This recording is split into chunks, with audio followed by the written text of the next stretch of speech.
¿Qué tal? Bienvenidos, bienvenidas a esta nueva edición de Chat Político. Estamos en el 30 de la TDA. La invitación, como siempre, es a que nos sigan a través de las redes, a través de Twitter, de Facebook e Instagram. Y si de pronto quieren proponer algún tema para nuestro chat político, lo pueden hacer. Ustedes saben, ¿no? Hablamos de economía, de temas internacionales, de temas sociales, de todo, ¿no? De política, por supuesto, porque en definitiva un tema atraviesa al otro. Vamos a compartir hoy un programa bastante interesante porque vamos a estar hablando del tema laboral. ¿Qué está pasando en nuestro país? Digo, vemos números, vemos cuál es la realidad del empleo o el desempleo aquí en la Argentina, pero hay que analizar un poquito más allá, ir más allá, porque, bueno, ustedes saben que el tema del trabajo en negro es una gran deuda que tiene no este gobierno, sino varios gobiernos que han tenido en este último tiempo en nuestro país. Ni hablar de las secuelas que ha dejado la pandemia. Vamos a preguntarle a Gonzalo Navarro, que es el responsable de la Agencia Territorial Mendoza del Ministerio de Trabajo, cómo está el programa en la provincia de Mendoza en cuanto a la recuperación del empleo, pero también en cuanto a cómo se ha ido generando empleo en la provincia de Mendoza, cómo está ubicada en el mapa nacional, en la región también, si nos ha ido mejor que a las otras provincias de la región de Cuyo o no. Bueno, él tendrá la respuesta, pero también le vamos a preguntar un poco de la importancia de los programas de asistencia a los distintos sectores de nuestro país y sobre todo porque hay planes, ¿no? En cuanto a los objetivos que se puede trazar este gobierno de los famosos programas sociales que se transformen en trabajo genuino. Algo que parece muy ambicioso, pero veremos de qué se trata, ¿no? Y lo vamos a hablar con Gonzalo Navarro. Pero no es el único tema que vamos a tocar, porque también nos tenemos que ocupar de esas diferencias que generan nuevos proyectos, ya sea en Argentina o en otra parte del mundo, que son proyectos económicos, proyectos de desarrollo que de pronto se contraponen con los intereses de conservación del ambiente, ¿sí? Y a partir de ahí surgen disputas que a veces llegan a instancias judiciales o se transforman en algo difícil de solucionar. Vamos a traer ejemplos. Hoy Panamá está en el centro de la escena, es título en los medios internacionales porque el gobierno decidió que se avance en la explotación de una mina de cobre, la más grande, que entiendes va a ser la de Panamá, pero el pueblo no quiere, parte del pueblo no quiere que se concrete ese proyecto. Ese es uno de los ejemplos que podemos llegar a citar porque en Brasil, ustedes saben, en más de una oportunidad se ha hablado de la desaparición de los bosques de la selva amazónica por los proyectos proyectos agropecuarios de plantación de ciertos productos que se condice, por supuesto, con aquellos que quieren conservar ese lugar, pero además contra los pueblos originarios de la selva amazónica. Bueno, situaciones que también hemos vivido aquí en la provincia, ¿no? Recordemos cómo en Mendoza, a partir de la minería a cielo abierto, empezaba a hablarse de la 7722, de la modificación, situación que generó manifestación de miles de mendocinos. Bueno, de eso vamos a estar hablando, de cómo ciertos proyectos pueden ir en contra de la necesidad de conservar el ambiente y la naturaleza. Lo vamos a hacer con Paula D'Amico, que es directora en Ciencias Sociales de la Universidad Nacional de Cuyo y además investigadora justamente de esas tensiones que se generan entre las actividades productivas y la conservación de la biodiversidad. Así es que la invitación para ustedes es a que se queden con nosotros. Estamos en el 30 de la TDA. No se muevan porque nos vamos a una pausa y enseguida venimos con los invitados.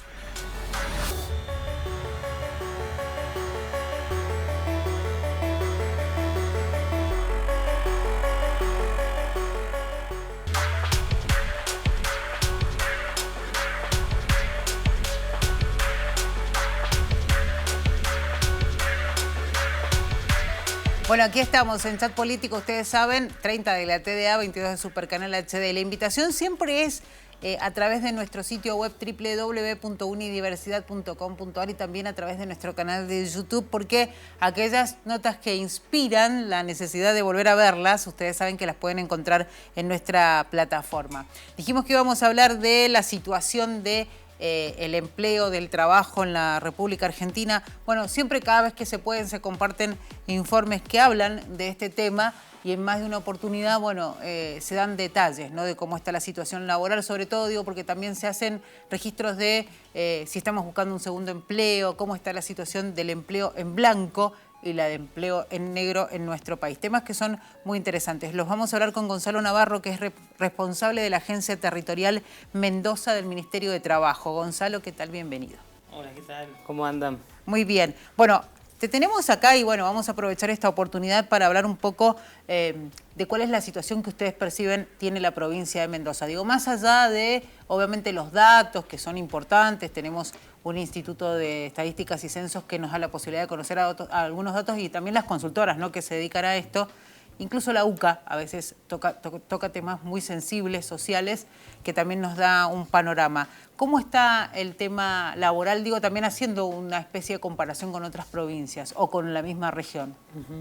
Bueno, Mendoza, y está bueno un poco lo que decís, independientemente de los estudios que tomemos, o las consultoras, los institutos que tomemos como consulta, viene desde un proceso ya desde el 2016, digamos, en donde el empleo privado, en función al crecimiento poblacional en términos porcentuales, viene decreciendo, ¿no? O sea, es más el empleo que se ha ido perdiendo que el que se ha ido recuperando. Y esto no ha sido así en las provincias de Cuyo en general y a nivel nacional en particular. Y esto nos indica que, bueno, que estamos ante un desafío en la provincia en donde no hay una definición clara de la matriz productiva, de hacia dónde se va a crecer, etcétera, que hace que por ahí haya un desafío importante en ese sentido.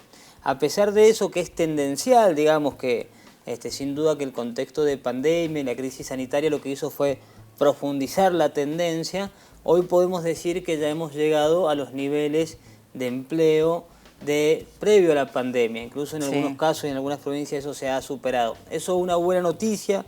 Ya a nivel nacional, hace 4 meses que de manera consecutiva venimos recuperando empleo privado, también con altos niveles de informalidad. Eso también hay que decirlo. Cuando se recupera empleo, el gran desafío es que, bueno, que se recupere, como nosotros decimos, trabajo digno, trabajo decente, o sea, que tenga el trabajador y la trabajadora todos los derechos que tienen que ver con la seguridad social garantizada. Tenemos grandes desafíos en relación a la informalidad laboral y a pasarlo a trabajo registrado. Y el otro gran desafío que hay, y en esto hay que ser sumamente sincero, honesto y ponerse a trabajar, y es el desafío de la etapa que viene, es que, bueno, que tenemos trabajadores y trabajadoras que por ahí cumplen labores durante más de 8 horas por día y no están llegando a garantizar un salario que, bueno, que justamente le brinde el bienestar social integral a toda su familia. Ese es el gran desafío. Y nosotros decimos que esa es una de las primeras violencias, cuando un papá o una mamá en una familia trabajan más de 8 horas por día y cuesta llenar el carrito de supermercado o pagar el alquiler. Bueno, hay algo que ahí está faltando. Entonces, en resumidas cuentas, se ha recuperado empleo a niveles superiores a lo de prepandemia. Los grandes desafíos es seguir en un proceso de registración laboral y de recuperación de salario.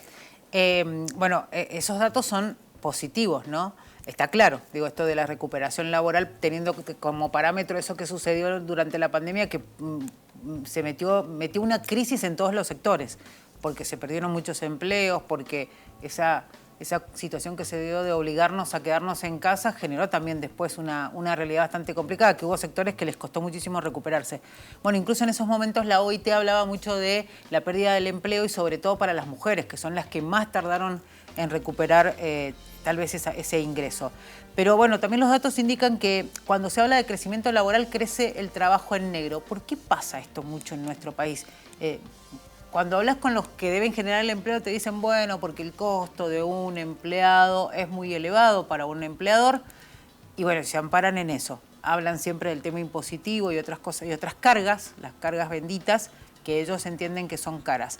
¿Cómo se puede cambiar eso para que de pronto darle trabajo a alguien no lo consideren como un dolor de cabeza y para aquel que está buscando no sea tan difícil? Bueno, ahí hay varios elementos y varias líneas para analizar. Primero que, volviendo, no se puede analizar todo justificándose en la pandemia, pero no hablar de la pandemia también sería medio irresponsable para hacer un análisis actual. Porque modificó mucho la pandemia. Porque modificó mucho. Y ahí algo concreto de la crisis sanitaria, no sé si ustedes se recuerdan y vinimos a hablarlo acá en alguna oportunidad, se generaron algunas políticas para que el empleo registrado del sector privado, durante los meses de la pandemia, el Estado Nacional pagó el 50% del salario y se prohibió, digamos, los despidos en términos de garantizar una doble indemnización en algún momento de la pandemia si eso ocurría. ¿Esto qué hizo? Que los primeros empleos que se desconectaron, y ahí voy a responder a la pregunta, los primeros empleos fueron, claro, lo que eran fáciles de desprenderse. Y ahí sin duda que todo el empleo, sobre todo el que mayoritariamente está vinculado a la mujer, especialmente aquello que tienen que ver con tareas al interior de los hogares, el trabajo en casas particulares, ni hablar los jóvenes, los chicos y las chicas que por ahí están consiguiendo su primer trabajo y lo hacen de forma informal, y también ciertos adultos mayores que también están en la informalidad laboral, son los primeros que se desprendieron. Entonces, a la hora de recuperar empleo, también son los que primero se recuperaron, ¿no? Bien. Entonces ahí hay como una primer parte de la respuesta a la pregunta, en decir, bueno, se ha recuperado mucho en la informalidad porque son los que primero se desconectaron. Claro. Después es cierto, hay un gran en el imaginario social, está muy instalado, y es un gran desafío también todo lo que tiene que ver con las cargas patronales a la hora de contratar una persona.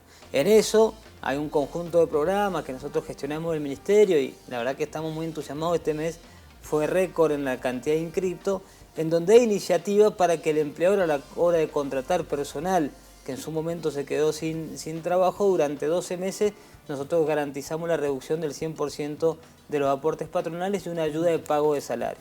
Hay distintos programas que lo que permiten es garantizar esa registración. Sin duda que es un gran desafío todo lo que tiene que ver con el sostenimiento, sabiendo que estas cargas patronales es también lo que garantiza todo el sistema de seguridad social, ¿no? Desde las obras sociales que pueden ser, digamos, que puede tener ese empleador, garantizar también el pago de una RT, bueno, las cargas patronales para sostener también el sistema previsional. Y ahí hay algo que no nos condice a nosotros en las cuentas, porque en momentos de crecimiento económico ha aumentado el empleo, la registración laboral, pero también han habido importantes niveles de informalidad. Entonces, en eso la tarea y la responsabilidad tanto del empleador como del trabajador de garantizar la registración es muy importante. La responsabilidad es de ambos que lo puedan hacer. Y en eso contar con los programas del Ministerio de Trabajo, que en función de algunos recorridos, de algunos trámites y de algunos requisitos, nosotros podemos garantizar durante 12 meses. Ahora el Ministro de Economía, Sergio Massa, ha lanzado un nuevo proyecto de ley para que sea durante 2 años la reducción de los aportes patronales, que actualmente es de 12 meses. Entonces, bueno, acompañar al empleador también para que pueda registrar laboralmente a sus trabajadores. Gonzalo, me parece muy interesante esto que acabas de decir. ¿Por qué no lo sabe tanto la gente? Digo, ¿esto por qué? Porque volvemos a esto que vos también decías recién, esto de en la gente está ese concepto, por ejemplo, de que desde el gobierno se asiste mucho a ciertos sectores y hasta se habla despectivamente de esos ciertos beneficios que reciben, asistencia, programas. Pero también se asiste mucho a, en este caso, a empresarios que pueden llegar a generar empleo genuino, le están aliviando las cargas. Y eso por ahí, la gente no está tan informada de eso, y a veces uno siente que por ahí desde el gobierno falta un poco más de empeño en comunicar, porque es real que estamos todos subsidiados en este país, ¿no? Desde nosotros cuando vamos a tomar un colectivo hasta el empresario que por ahí reniega un montón, pero también está siendo subsidiado con la energía y con un montón, bueno, con esto, por ejemplo.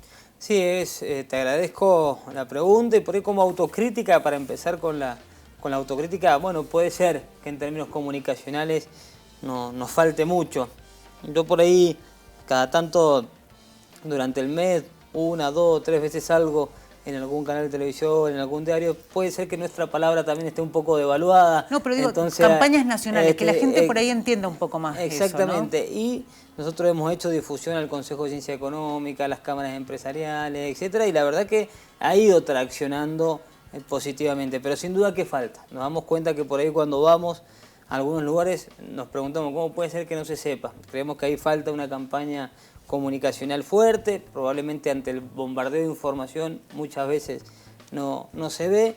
Y después sí me animo a tomar algo que decías recién, cuando los sectores más vulnerables o que estén pasando alguna emergencia social, económica, etcétera, cobran alguna asistencia del Estado, se les llama plan social. Cuando eso por ahí lo cobra algún sector con cierto poder económico, con cierta capacidad de lobby, se le llama ANR, ¿no? Un aporte no reembolsable. Y también es una asistencia, ¿no? Sí. Cuando los sectores más vulnerables en la pandemia cobraban el IFE, era un plan social, y cuando cobraban el REPO o el ATP, los sectores más concentrados en la economía, era una asistencia para la producción.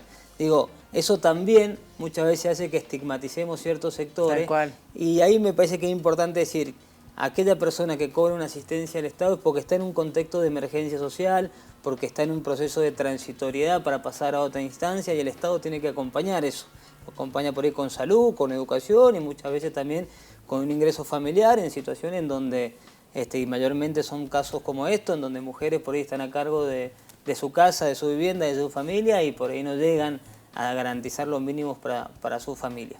Y en esto, ya que me lo mencionás y si me da unos minutos, el ministro de Economía, Sergio Massa, la semana pasada ha lanzado una disposición en donde todos los programas del Ministerio de Desarrollo Social, que son asistencia económica y programas sociales para la asistencia económica, van a pasar a la órbita de nuestra cartera, del Ministerio de Trabajo, justamente para que aquellos empleadores que quieran emplear a alguna de estas personas tengan beneficios impositivos y subsidio al salario durante 2 años por contratar a estas personas, y mientras tanto se pueda dar esa relación laboral, bueno, instancias de formación, de capacitación, etcétera, vinculada a las universidades. Estamos en una universidad pública, eso va a ser sumamente importante defenderla, porque la universidad pública entendemos que no es solo para aquel que pueda venir a estudiar, sino también para aquellos que también cuando compran una leche están pagando la universidad pública, bueno, si no han podido terminar el secundario, puedan hacer algún otro trayecto de formación profesional que los vincule con el mundo del trabajo y seguir percibiendo el ingreso económico que ya percibían del Ministerio de Desarrollo Social, pero como contraprestación la formación profesional en nuevas competencias para el mundo laboral. Es un tema muy interesante y bueno, es parte de lo que también queríamos preguntarte. Gonzalo, vamos a ir a una pausa y vamos a seguir hablando de este tema. Les contamos a ustedes que estamos con Gonzalo Navarro, responsable de la Agencia Territorial Mendoza del Ministerio de Trabajo. Aquí en Chat Político, con nosotros en el 30 de la TDA. Vamos al corte, enseguida regresamos.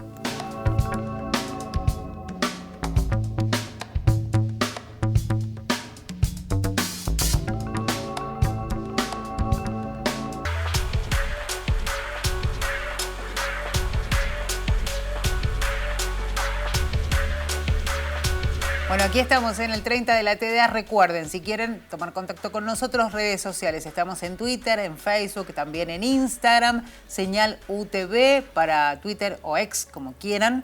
En Instagram estamos como Unidiversidad y en Facebook como Señal U. Seguimos hablando con Gonzalo Navarro, lo decíamos, es responsable de la Agencia Territorial Mendoza del Ministerio de Trabajo. Gonzalo, recién hacías referencia a esto este anuncio que hizo Massa de ciertos programas sociales que van a dejar de depender de ANSES para pasar a la órbita laboral. Se entiende que son muchos y que además va a ser un cruce de datos importante, digo, van a tener que estar con la lupa y con el seguimiento, porque el objetivo es que se transforme en trabajo y genuino.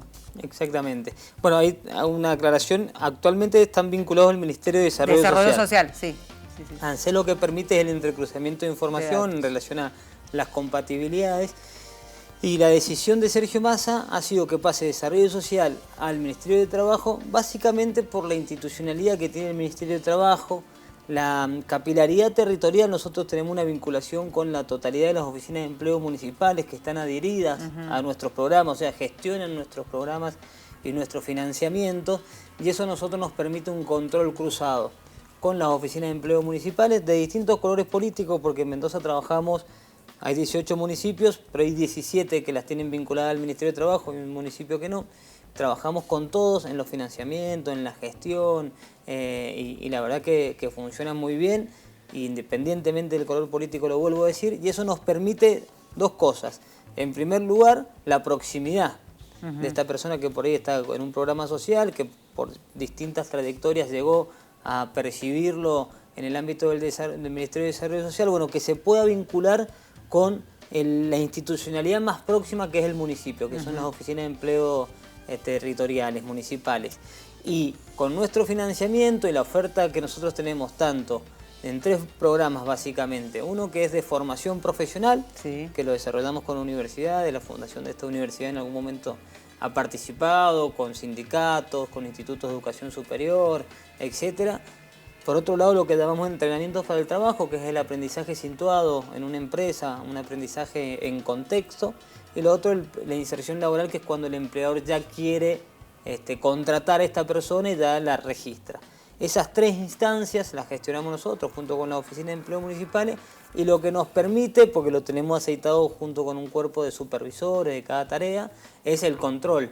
El control, el acompañamiento y poder ir viendo cómo es la formación de esa persona. Entonces, sin duda va a ser un gran desafío a lo que ya estamos haciendo, sumarle todo lo que son los beneficiarios y las beneficiarias que están con estos programas en el Ministerio de Desarrollo Social.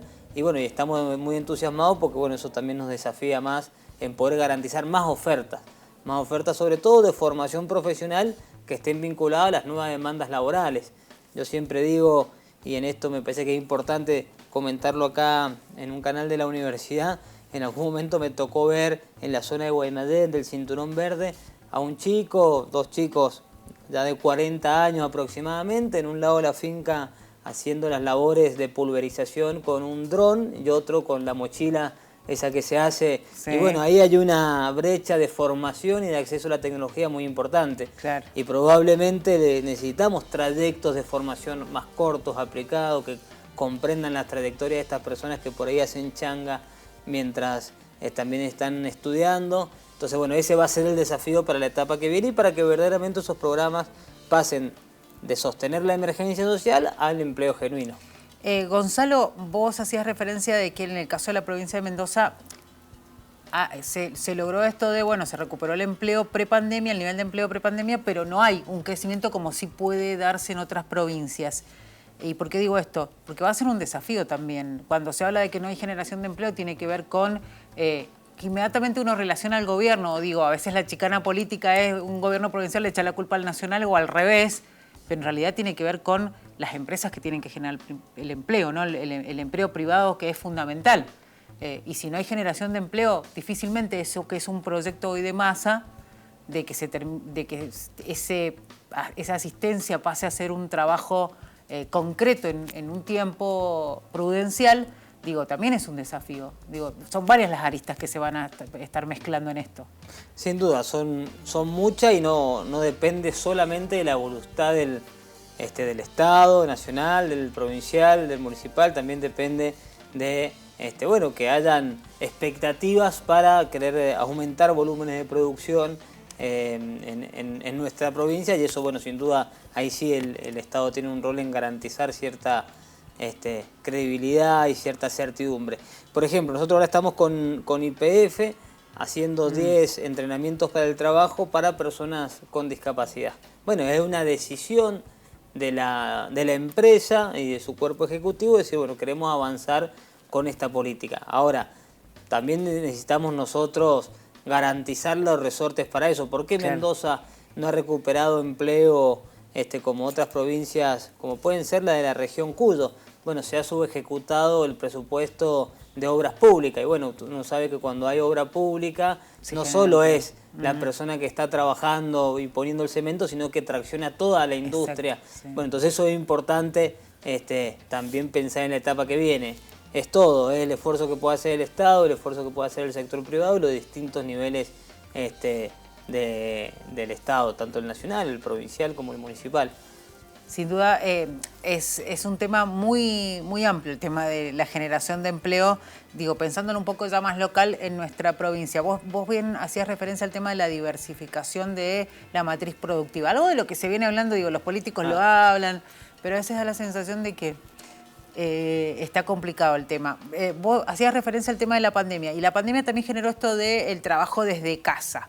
¿cómo desde un área como la de ustedes del Ministerio de Trabajo se controla eso también? Digo, eso y otras áreas, pero digo, también se puso de moda esto de el home office y había generado también un poco de controversia porque no trabajabas 8 horas, trabajabas a veces mucho más, eso era un tema, pero además sí hay control en ese sector. Bueno, ahí también en la columna de los desafíos de lo que estamos mirando con mucha delicadeza, sobre todo porque los procesos tecnológicos de innovación es cierto que van mucho más rápido que la reacción de la administración pública para poder acomodarse, ¿no? Ahí nosotros tenemos un gran desafío porque nuestra tarea de fiscalización es en el ámbito privado y no podemos entrar a una casa de familia. Exacto. Para ver cómo es la relación. Y sin duda que ahí el tema de los tiempos muchas veces se dibuja, muchas veces es funcional para aquella mujer que trabaja y también trabaja al interior del hogar, entonces termina siendo 2 por 1 dentro de la casa y termina trabajando el doble. Todo lo que tiene que ver con la informalidad laboral y sobre todo creo que ahí el gran desafío tiene que ver en cómo reconocer, y ahí hay un proyecto de ley también del Ministerio de Economía, Sergio Massa, que tiene que ver con los derechos laborales de los monotributistas, porque termina siendo como una precarización laboral encubierta, y bueno, y detrás de todo eso siempre están los derechos sociales, los aportes patronales, la obra social para la familia, la RT si te pasa algo, los costos laborales que tenés trabajando en tu casa, porque pagás la luz, pagás internet, etcétera. Ahí sí hemos empezado con una prueba piloto que es de fiscalización, a partir de plataformas también digitales que nos permite ir observando y pidiéndole a las empresas que hacen home office la posibilidad de que puedan cargar a sus trabajadores ahí y nosotros ir viendo cómo es esa relación laboral, poder tener una entrevista con el trabajador, etc. Es una experiencia incipiente, hoy está en fase de prueba piloto, pero sin duda que hay que avanzar sobre una línea de esas porque si no cada vez quedan más al descubierto los trabajadores que están, sobre todo porque aparte al no tener el proceso de sociabilización del ámbito laboral, que también eso permite que los sindicatos terminen trabajando ahí, concientizando laboralmente sobre los derechos laborales, sobre cómo va el salario, sobre qué te están descontando, qué no te están descontando. Cuando estás en la soledad, ese espacio de concientización laboral no existe, entonces el rol del Estado termina siendo mucho más necesario, ¿no? Sí. Hablemos del rol del Estado pensando en que tenemos elecciones en unas semanas más. ¿Cómo ves el panorama? Digo, vos hoy estás en la función pública, ¿no? Pero ¿cómo ves un panorama de un Ministerio de Trabajo con 2 candidatos, en caso de que Massa sea presidente y en caso de que Milei sea presidente? Bueno, en el caso de Javier Milei ha sido claro en qué cree que debe regular las relaciones laborales. Y él manifiesta explícitamente, no es nada, uno lo puede buscar, que eso tiene que ser el mercado el que regule la relación del empleador con el trabajador. Desde la propuesta política del peronismo y de Sergio Massa, que tiene ya una historia en términos de derechos laborales y de conquistas laborales, sin duda se hace visible que hay una desventaja entre la capacidad de incidir en esa relación laboral por parte del empleador y en su ejercicio del poder y por parte del trabajador.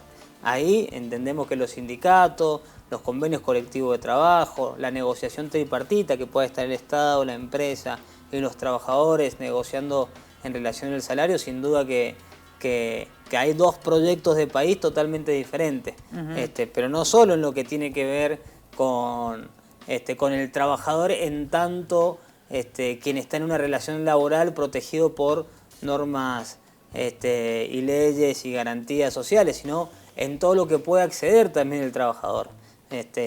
Un montón de trabajadores y trabajadoras, si tuvieran que pagar la universidad de sus hijos, bueno, probablemente eso les significaría una imposibilidad. No tenemos que ir muy lejos y ver los casos de Chile. Lo nombro eso estando acá en una universidad pública. Entonces, no es solo la relación del trabajador con el patrón, sino todo lo otro que el Estado sostiene en términos de educación, de salud, sin duda de derechos laborales, el transporte y el subsidio del transporte para que los hijos y las hijas de los trabajadores y trabajadores rurales se puedan acercar a la universidad. Bueno, hay un conjunto de cosas que, lejos de decir de que funciona todo 100%, no.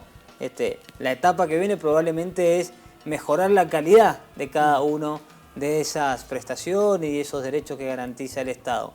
Pero retroceder en términos de conquistas para los trabajadores y las trabajadoras, sin duda que hoy queda en evidencia los dos proyectos de país, tanto de Javier Milei como de Sergio Massa. Creo que nunca en una elección ha quedado tan claro, bueno, qué representa cada cosa, cada candidato, y lo que puede haber sido en el 2015, que puede haber estado más edulcorado cuando el candidato era Mauricio Macri. Me parece que ahora Javier Milei ya lo está haciendo explícito en términos de, bueno, que sea el mercado el que regule la cotidianeidad de nuestras vidas, o que sea el Estado el que pueda garantizar y regular la relación entre el empleador y el trabajador, que pueda regular la relación entre el sistema educativo y quienes se acercan al sistema educativo, el sistema de salud, etcétera. Gonzalo, bueno, hace poco se hablaba del tema del refuerzo para los trabajadores informales, y digo, las largas filas que se veían en las oficinas de ANSES haciendo el trámite, de alguna manera mostraban la realidad que tiene el país con el tema de mucha gente que está o en la informalidad o que directamente no tiene trabajo. Las estadísticas dicen que los que tienen trabajo se buscan un segundo porque no alcanzan. Vos lo decías al comienzo de la nota, esto de, bueno, la idea es que empiece a mejorar el poder adquisitivo. ¿Habrá más refuerzo para los trabajadores informales? Bueno, eso hago un paréntesis, eso que decís vos es como que grafica bien el desafío, la deuda y los dos proyectos de país, digamos.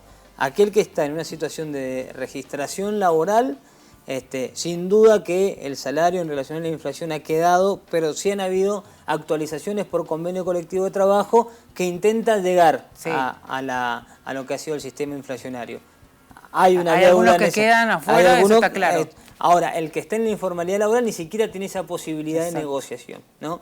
Entonces eso por un lado. Por eso digo que la etapa que viene es de avanzar en los procesos de registración laboral, y ahí el esfuerzo, no sé, que hace el Estado con esta propuesta que ha alargado Sergio Massa, de que en vez de un año sean 2 años la reducción de los aportes patronales para la nueva contratación de personal, bueno, va hacia ese sentido. Decir, bueno, pero tiene que ser el compromiso del Estado, pero también del sector privado. Y el del sector hay que ver cuánto se compromete la otra parte también. Y del sector privado de registrarlo y hacer parte al trabajador y la trabajadora de las ganancias de esa empresa. Sin duda hay diferentes sectores con diferentes niveles de ganancia, pero sí hemos visto que del contexto de pandemia para acá, nosotros lo vemos en la tarea inspectiva, hay sectores que han aumentado exponencialmente su ingreso económico y o siguen en la informalidad de sus trabajadores o no lo han hecho parte de esa ganancia en función de las ventajas comparativas que le significan para el empleador. Entonces,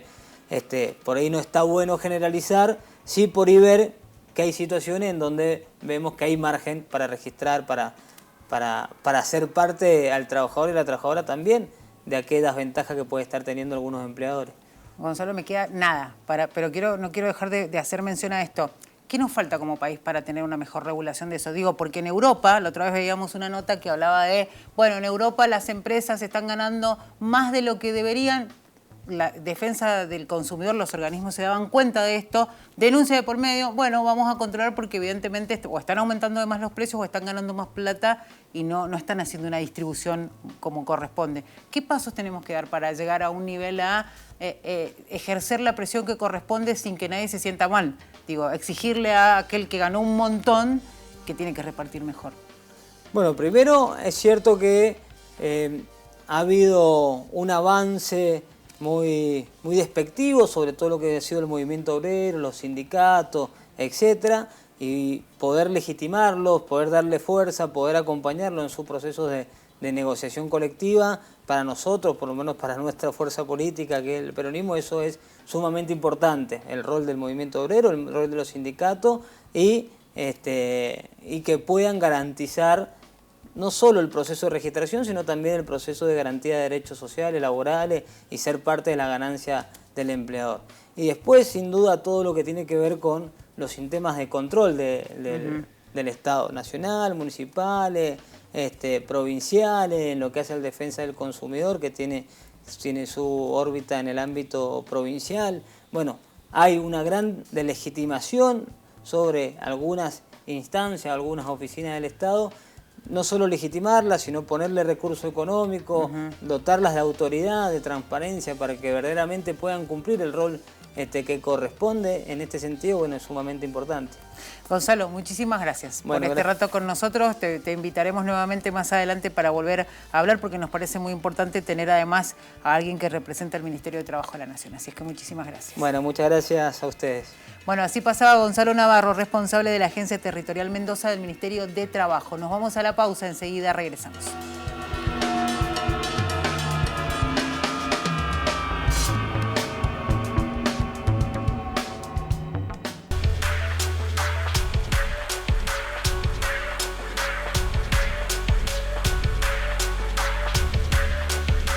Bueno, aquí estamos de regreso en Chat Político en el 30 de la TDA. Vamos a hablar de qué se necesita para avanzar en ciertos temas específicamente, qué necesitan los gobiernos, porque en más de una oportunidad nos hemos encontrado con noticias vinculadas a, bueno, si se quiere hacer explotación hidrocarburífera o avanzar, por ejemplo, en plantaciones en algunos lugares específicos, esto lo estamos poniendo como ejemplo, obviamente hay resistencia de algunos sectores ambientalistas.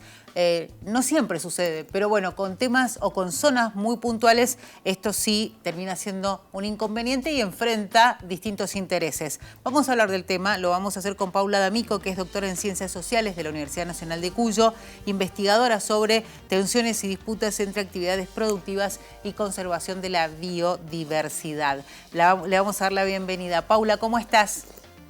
Hola, ¿qué tal, Claudia? ¿Cómo va? Buenas tardes. Gracias por la invitación. Muy bien, gracias a vos. Bueno, hoy veía una nota, te cuento, Paula, que estaba vinculada con el tema del litio, ¿sí? Y cómo ya empieza a generar resistencia en algunos sectores porque se entienden que se tienen que utilizar algunos recursos para avanzar con el litio, que ahora, bueno, nos indican en el país que es una de las grandes necesidades, podríamos decir que, y digo necesidades porque nos están tratando de que entendamos eso como tal, para que pueda desarrollarse la economía argentina.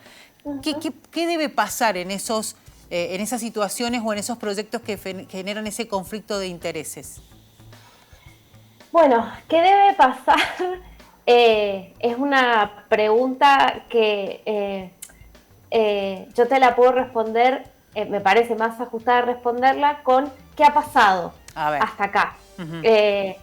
Si bien el litio es ahora, digamos, lo que está instalado en la discusión pública, el debate por la minería en Argentina, bueno, tiene unos largos años ya, desde la primer protesta que fue en Esquel, no recuerdo exactamente el año, pero fue a comienzos de los 2000, si no me equivoco, 2005, 2006, bueno, y ese es como el primer hito de las resistencias, digamos, contra el avance de grandes proyectos mineros, de megaminería, de minería a cielo abierto. Eso, bueno, fue como la primer chispa y después se fue corriendo en otros sitios, sobre todo, por supuesto, de la parte andina de Argentina, o sea, de los Andes, ¿no? Y bueno, ahí hemos tenido, incluso en la provincia de Mendoza, experiencias de este tipo. Así que, digamos, considerar esa historia es importante, me parece a mí, saber que las comunidades pueden ser muy reticentes al avance de este tipo de actividades, inclusive de algunos recursos en específico, digo, si lo pensamos, por ejemplo, en comparación con la explotación petrolera, que también genera grandísimos impactos ambientales, bueno, la explotación petrolera convencional no tiene tantos cuestionamientos como sí lo puede tener la megaminería o el fracking, que es otra técnica, ¿no? Que también la conocemos acá. Entonces, eso, me parece que hay que tener en cuenta esta historia y no hacer de cuenta que esa historia no ha ocurrido, porque eso nos marca, digamos, de alguna manera lo que puede llegar a venir a futuro. Digamos, también pensar qué condiciones han cambiado o pueden llegar a cambiar para que las comunidades que antes dijeron no, luego en el futuro digan sí. si más o menos nos plantean lo mismo, ¿no? Esta idea de que, bueno, de que el desarrollo o el avance de determinadas actividades económicas, como puede ser la minería u otras, digamos, vendrían a ser algo así como la salvación para el desarrollo de un país. Eso es muy, digamos, es propio de los países de Sudamérica o de Latinoamérica, en donde, bueno, se instala esta idea de que si no explotamos todos los recursos naturales que tenemos, bueno, no vamos a salir nunca de esta situación de atraso, falta de progreso, etcétera, ¿no es cierto? Bueno, hoy, por ejemplo, está en el centro de la escena una situación que están viviendo en Panamá a partir de que se avanzara en la explotación de la mayor mina de cobre y ha llegado a tal, digamos, altura ese clima de tensión que se han suspendido las fechas patrias, que también obviamente son unas fiestas que convocan mucha movilización del pueblo panameño, porque ellos están en contra. Digo, obviamente parte de la población debe estar a favor, pero es real que hay ciertos proyectos que impactan y mucho en la sociedad. Este es el caso de Panamá. No hace mucho, cuando se hablaba de la explotación offshore de hidrocarburos en Mar del Plata, algo que la justicia terminó fallando a favor de que se avanzara con el tema. Digo, hay ciertos temas que tienen cierta sensibilidad social y uno entiende que hay que abordarlos, porque, bueno, vos hacías referencia a esta condición que ponen, bueno, si no sucede, el país o esa provincia o ese lugar no va a avanzar económicamente o no se va a desarrollar, ¿no? Sí, sí, a mí me parece que, digamos, sobre todo esto que venía diciendo, que incluso en el caso de Panamá, yo no lo conozco en detalle, pero me da la sensación, por lo que estuve explorando, de que esa actividad, digamos, la actividad de la explotación minera de cobre, ha tenido una historia en Panamá. Y bueno, y ahora determinadas comunidades han salido a manifestarse en contra, ¿no? Y bueno, si ha habido una historia previa, digamos, de aceptación de esa actividad y ahora están manifestándose en contra, habría que indagar los porqués de eso. Cada sitio y cada lugar, la verdad es que tiene su historia muy particular y hay determinados procesos, dimensiones sociales respecto de cómo se entiende la naturaleza, cómo se entienden los recursos, cómo se han gestionado esos recursos, que pesan mucho al momento del avance de este tipo de actividades. Yo pienso, por ejemplo, en el caso de Mendoza y la cuestión, digamos, la potencial afectación del recurso hídrico que tendrían las actividades mineras, bueno, de alguna manera se convierte en una especie de amenaza frente a otras actividades paradigmáticas de la provincia, como puede ser la actividad vitivinícola. Claro. ¿No?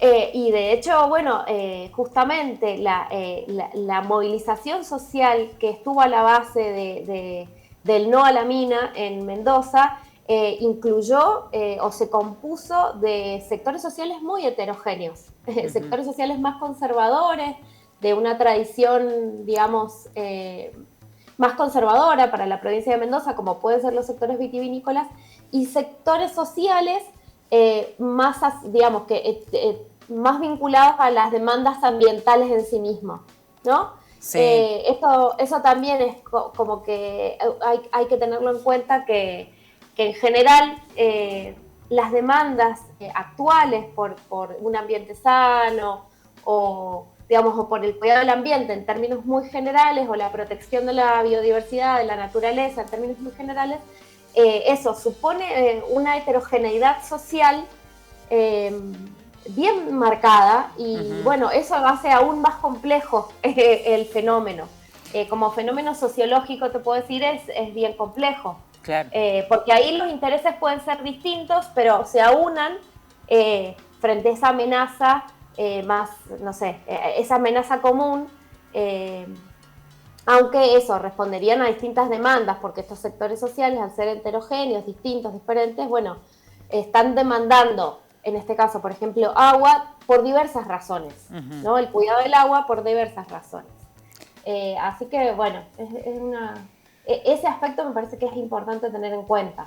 Paula, digo, el mundo a partir de ciertas situaciones que se van dando, bueno, en estos últimos días hemos visto mucho cómo la naturaleza ha impactado de manera muy marcada, ¿no? Veíamos los de Acapulco, nosotros salvando las distancias también empezábamos a sentir, bueno, un viento sonda muy fuerte, se habla de las inundaciones, bueno, las cataratas que las tuvieron que cerrar por la crecida de los ríos, más un montón de familias que tuvieron que ser evacuadas por las consecuencias también de esas mismas inundaciones.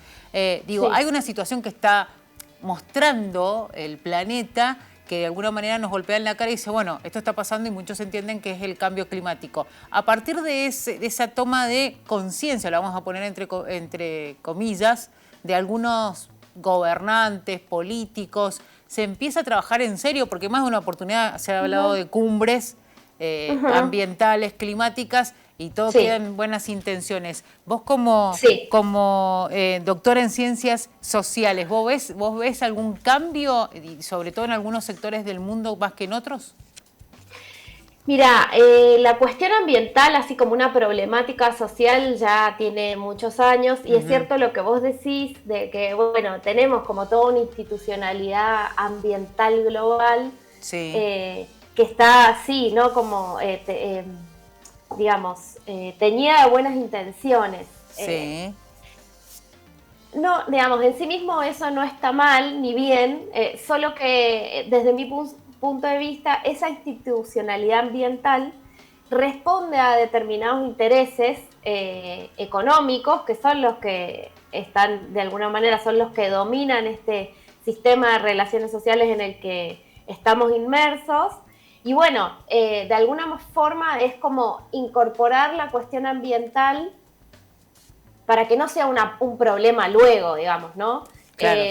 Yo me permito dudar de cuánto es el interés real de este tipo de espacios en el cuidado del ambiente o de la naturaleza.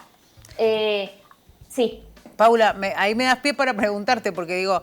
Es real que, bueno, decíamos, hay cumbres ambientales que se repiten y todo el mundo quiere ver después la foto, la declaración final, pero volvemos a lo mismo, da la sensación de que quedan en intenciones. ¿Y por qué te digo esto? Que me sirve para la próxima pregunta, porque cada vez que hay un proyecto se habla de las asambleas, las asambleas públicas en las cuales, bueno, cada uno va... hay expositores, pueden ser cientos, pueden ser un montón, podemos estar hasta tal vez más de un día haciendo una audiencia pública por la cantidad de gente que puede, los oradores, pero después como no son vinculantes da la sensación de que es más de lo mismo, es como esa lavada de cara y nada más. Sí, eso tiene que ver en el caso de Mendoza con la legislación ambiental que tiene la provincia. Las audiencias públicas se regulan por un decreto, que ahora no recuerdo el número, pero es de los años 90. Toda nuestra legislación ambiental es de los años 90. Entonces, claro, las audiencias públicas, tal cual decís, Claudia, no son vinculantes. Entonces, bueno, ahí se genera así como un hacer de cuenta que, digamos, entre no tener una audiencia pública y tenerla, por supuesto que queremos tenerla, porque es el espacio que institucionalmente se ha creado para poner en consideración todas las voces frente a un determinado proyecto, ¿no?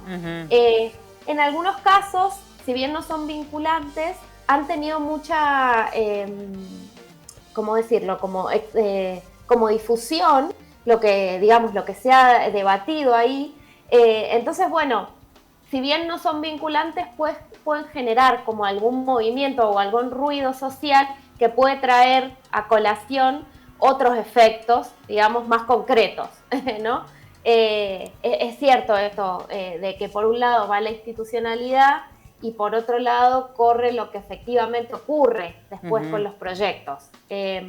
Bueno, eso es lo que pasa en ese sentido. Sí, no basta con convocar a todos y hacer que todos, o proponer que todos hablen y digan sus opiniones respecto de un determinado proyecto, a la base de un determinado proyecto, en principio por esto, porque es vinculante, porque no es vinculante, ¿no? Tal la audiencia pública. Pero bueno, después las cosas efectivamente, o la realidad toma los rumbos que toma, y nada, por ahí puede pasar que no se pueda frenar un proyecto en una audiencia pública, pero sí se puede frenar en las calles, como sabemos que ha ocurrido. Claro, de hecho la provincia de Mendoza ha sido un claro ejemplo claro, de eso, ¿no? Exacto. De hecho, ejemplo incluso para todo el país. Quería hacerte una pregunta más porque hay un tema del cual se ha empezado a hablar un poco, no vamos a decir mucho, porque también tiene que ver el interés que representa, que es la ley de humedales, porque no ha sido debatida y va a perder estado parlamentario. Ya pasó eso una vez y va a volver a pasar, porque estamos terminando el año. Y bueno, eso creo que también demuestra el interés que puede despertar en el sector político. Más allá de, bueno, también se habla de, bueno, hay un lobby para que no se avance en el tema de la ley de humedales, que eso también es real. Pero digo, ¿hay poco interés por parte de la clase política en cuanto a los temas ambientales, al menos acá en Argentina?